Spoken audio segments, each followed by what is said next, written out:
keputusan Juarsa kita ngajuin banding enggak? Ya, hari ini sebenarnya kami tidak mau banding, tapi KPK banding ya, KPK banding duluan, ya, kami juga akhirnya banding juga. Tadi barusan kami menyatakan banding, aktenya nomor 11 ya, akte nomor 11 sudah diterima oleh Panmut.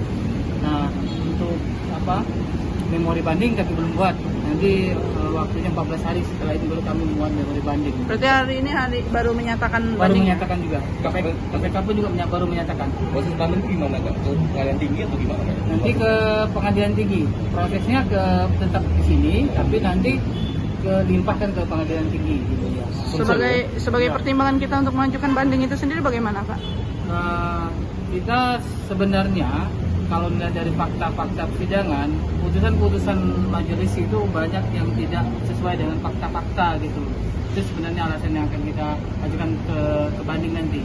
Nanti ada fakta-fakta yang memang tidak dijadikan alasan gitu kan. Nah, sebenarnya ada fakta-fakta yang seharusnya dijadikan alasan untuk putusan gitu kan. Oke, terakhir harapan kita atas banding ini, Kak, bagaimana? Ya, kita harapkan ya iya keadilan sesuai dengan pledoi kami yang pertama gitu kan, kami minta bebas gitu. Sekarang tidak ada aliran-aliran ke Iya, karena tidak dibantu dengan alat bukti-bukti yang lain. Kemarin kan cacat itu kan hanya cacat orang saja kan yang bilang antara katanya gitu. Untuk banding ini sendiri Pak Juarsa sendiri sudah mengetahuinya ya, Kak? Sudah mengetahuinya. Beliau sudah mengetahuinya. Oke, Kak, makasih, Kak.